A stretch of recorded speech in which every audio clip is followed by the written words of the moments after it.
ದೇಶದ ಕಾನೂನು ಈ ಕರ್ನಾಟಕ ಈ ಭೂಮಿಯ ಕಾನೂನು. ಆ ಕಾನೂನು ಚೌಕಟ್ಟಿನಲ್ಲಿ ಏನ್ ಬೇಕಾದ್ರೂ ಮಾಡಿ. ಇವತ್ತು ಮಾಡ್ತಾ ಇರೋದವರೆಲ್ಲ ಗೂಂಡಾಗಿರಿ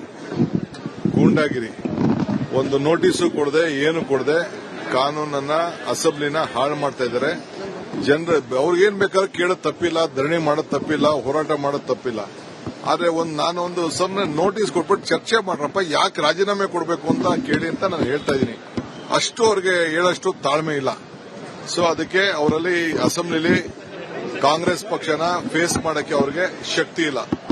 ಅವ್ರಿಗೆ ಹೇಳಿ ಇಲ್ಲಿವರೆಗೂ ಯಾವ ಮಂತ್ರಿಗಳ ಮೇಲೆ ಕೇಸ್ ಇದೆ, ಎಷ್ಟು ಜನ ಮೇಲೆ ಕೇಸ್ ಇದೆ, ಕೇಂದ್ರ ಮಂತ್ರಿಗಳ ಮೇಲೆ ಎಷ್ಟು ಕೇಸ್ ಇದೆ, chief ministers of cases in the country.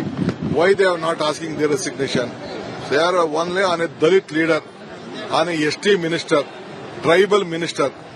Because 15, 16, 17 of the MLAs have been elected from the Congress party. So they are very much jealous on that.